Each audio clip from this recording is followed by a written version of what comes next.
Grossesse, Conseils, Ensemble. maternité, astuces.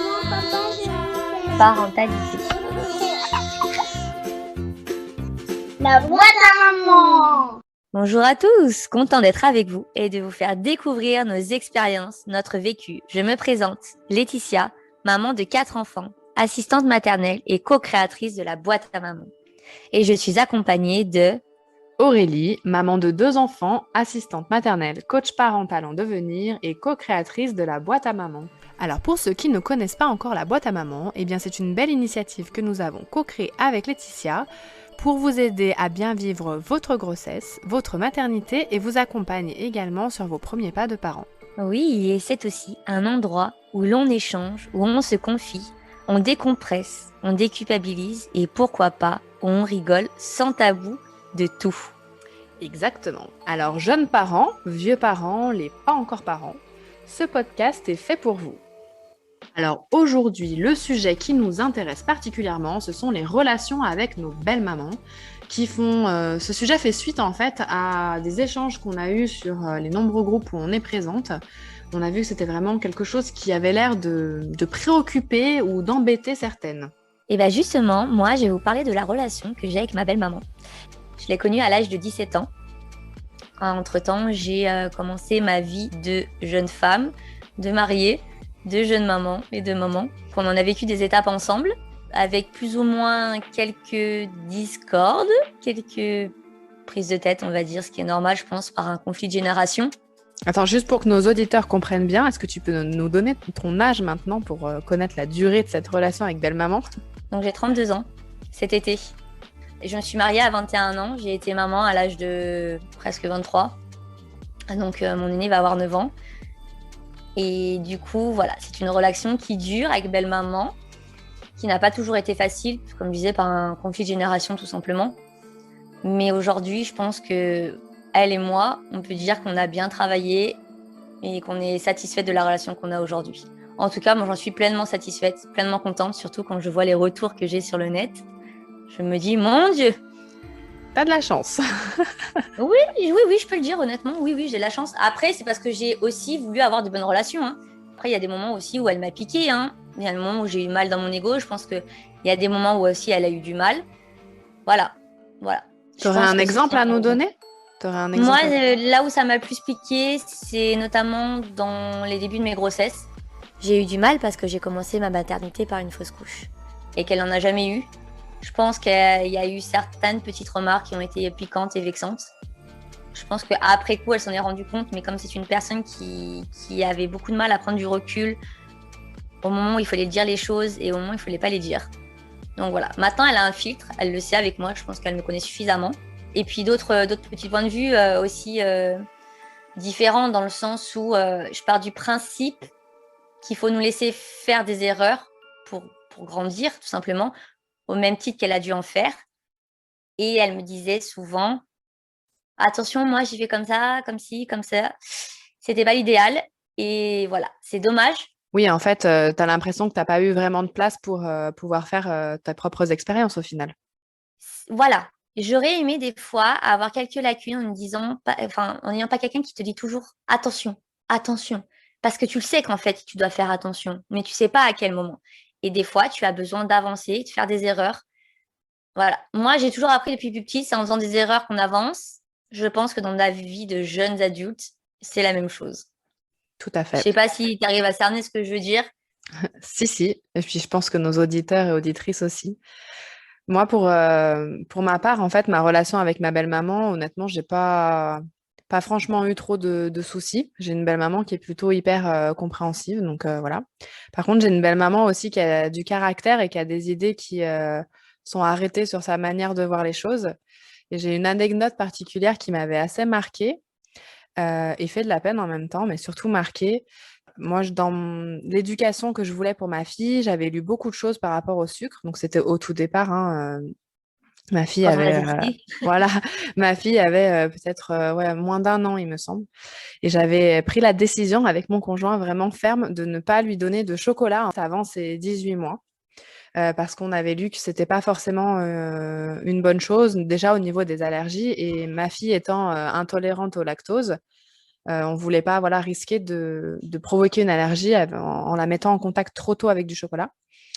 Et j'ai souvenir, voilà, un repas où on était tous ensemble, où ma belle-mère lui a sorti un Kinder et lui a donné dans mon dos. Et voilà, j'étais assez fâchée et blessée parce qu'elle était bien au courant du La fait qu'on ne voulait démarche. pas, voilà, de cette démarche-là.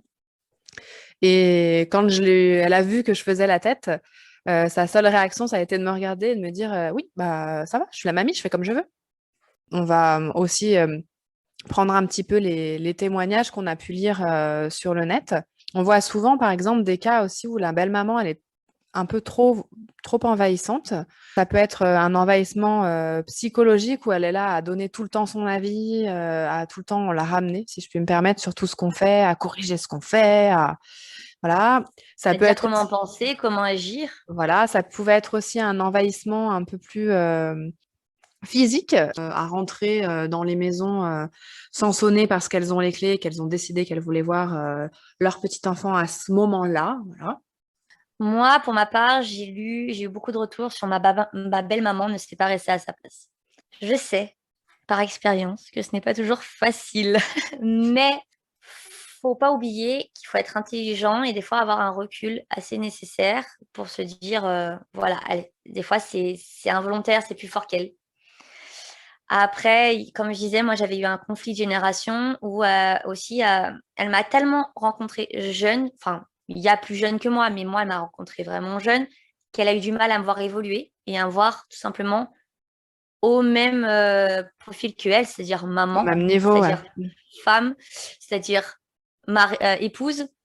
Je pense qu'il y a aussi ce malentendu des fois qui peut être créé. Après, il y a la maman, la belle maman trop bienveillante, celle qui ne te laisse pas faire d'erreur, celle qui dit arrête de crier sur ton enfant, moi par expérience je l'ai fait, il faut pas le faire. Et déjà tu culpabilises de crier sans qu'il y ait quelqu'un d'autre qui te dit derrière toi arrête de crier sur tes enfants. Bref, des tas de petites choses comme ça. Alors Ça moi sent le c'est vécu. ça sent le vécu, c'est du vécu, c'est quelque chose qui me sort par les yeux. Elle le sait très bien, je pense, après coup. D'ailleurs, elle me le dit plus. Déjà, on culpabilise énormément des fois de manquer de patience sur ses enfants et de crier envers eux. Sans qu'il y ait quelqu'un qui dit, tu sais, moi j'ai beaucoup crié, je culpabilise beaucoup. Oui, je sais. Moi aussi d'ailleurs. Mais voilà, il y a des fois, il y a des tas de petites actions comme ça où elle pense bien faire et en fait, ça t'écrase et toi, tu ne la supportes plus. Après, voilà, il faut être intelligent et passer outre, ce qui n'est pas facile tout le temps. Oui, et puis alors j'ai vu aussi des cas qui m'ont un peu surpris malheureusement, enfin malheureusement surprise plutôt dans ce sens-là, où on avait apparemment enfin il y en a pas mal finalement, de belles mamans qui Énorme, sont énorme. vraiment, ouais, peut-être trop même, de belles mamans Abusé. vraiment imbuvables. Et j'ai vraiment retrouvé ce mot-là, imbuvable. Donc c'est une belle maman qui fait pas du tout d'effort pour être sympathique, qui a décidé qu'elle se lierait pas de toute manière avec sa belle-fille et qui ne veut pas lui laisser de la place parce que bah voilà, c'est son fils et du coup elle aura la primeur sur son fils et il y aura pas d'autres femmes dans sa vie. Donc j'ai vu beaucoup de témoignages là-dessus, ça doit être certainement très difficile à vivre. Nous, l'objectif principal quand même, c'est de vous conseiller de garder une bonne relation avec votre belle-mère parce que ça L'aider à facilitera, couper le cordon tout doucement. voilà, pourquoi pas. Parce que l'objectif, c'est que ça se passe bien globalement pour que ça se passe bien aussi pour votre bébé parce que toutes ces tensions qui peuvent exister entre vous et votre belle-mère, finalement, ça pourrait aussi voilà, engendrer des angoisses ou du stress pour votre bébé et c'est pas ce qu'on Tout à souhaite. fait. Et c'est pas le but. Donc, nous proposons, dans un premier temps, de nous poser la question sur qui est votre belle-maman? Parce que finalement, quand on y réfléchit, ça reste simplement une relation humaine. Et quoi de mieux que de connaître la personne qu'on a en face pour pouvoir interagir correctement avec elle. Bah oui, parce que de toute manière, elle sera forcément différente de nous. On n'a pas la même éducation, on n'a pas la même façon de voir les choses. C'est sûr que des fois, on aura du mal à se comprendre. Et puis, il y a aussi les mamans qui ont du mal à couper le cordon. Il faut laisser place à l'autre femme dans la vie de son fils, ce qui est difficile, hein. Donc, ça veut dire qu'elles sont plus les premières. Ça, c'est une grosse étape dans la vie de maman, surtout quand c'est une maman solo. Toute sa vie, elle a éduqué son fils. Et là, bah, ça y est, quelqu'un d'autre a pris sa place et ça doit être très compliqué. C'est sûr. Ça peut être une maman louve, par exemple, qui cherche à protéger, quoi qu'il se passe, son fils, qui va lui donner tout le temps raison, même quand parfois ça Oh, c'est serait pas pénible ça. forcément, ça serait pas forcément Non, mais une tu bonne sais, mon chose. fils, il est bon, hein. Oui, Ouais, il est bon, ouais.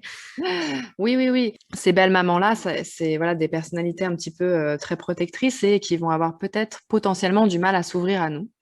Ça peut être aussi voilà, une personne qui peut avoir simplement le souci de bien faire et c'est tellement présent chez elle, elle a tellement de bienveillance qu'en fait, ça prime sur tout. Et au final, ça la rend maladroite et limite intrusive, en fait, Oui, dans voilà, le c'est ça, hein. Et puis des fois, on n'est pas du tout ouvert après un accouchement et que les changements hormonaux, on n'est pas du tout ouvert à une discussion, hein. c'est sûr.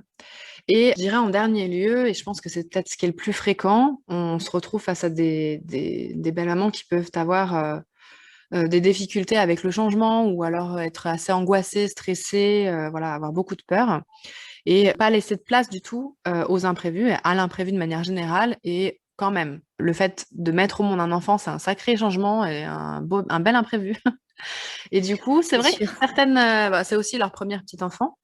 Ça peut tellement les chambouler qu'elles peuvent devenir un petit peu ingérables dans leurs angoisses, nous les transmettre et pourrir un petit peu notre relation. Alors moi, je vais vous partager quelques solutions qui ont bien marché chez moi. Donc dans un premier temps, j'hésite pas à établir des limites. Alors avec ma belle-mère, on a...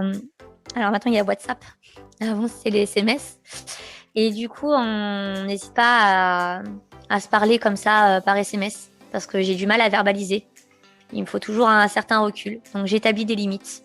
Je lui envoie un petit message et j'hésite pas à lui dire quand quelque chose m'a contrariée entre deux petites choses. Ça a souvent bien marché. Quand ça a un peu moins marché, j'ai essayé quand on était toutes les deux au resto ou dans un moment de partage entre belle-mère et belle-fille, de verbaliser les limites.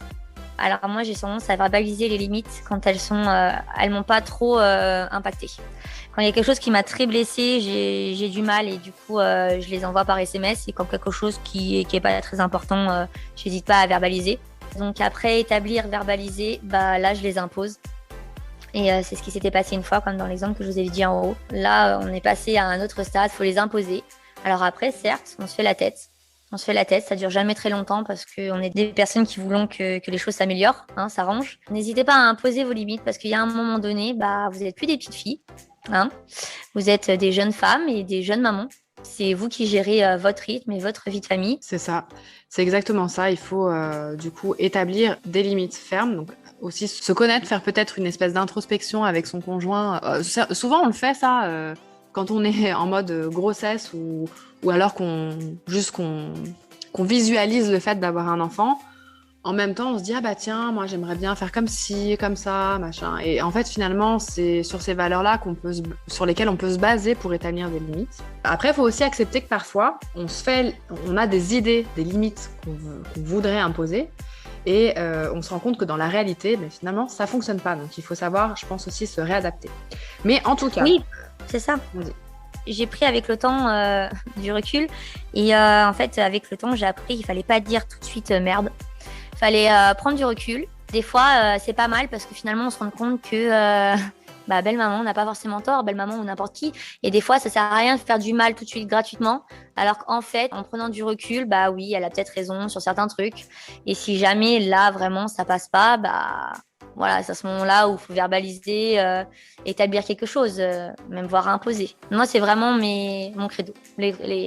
Établir, verbaliser, imposer, c'est vraiment ce que je recommande.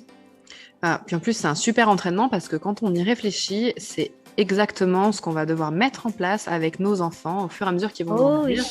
Et puis les limites, elles vont bouger au fur et à mesure, donc on va chaque fois devoir en établir de nouvelles, les verbaliser et les imposer. C'est parfait. Et puis il y avoir du boudin, hein, ça c'est sûr. Tout à fait. Dans les astuces qu'on peut vous recommander, en tout cas, pour gérer votre belle-maman, quand elle va peut-être vous poser des questions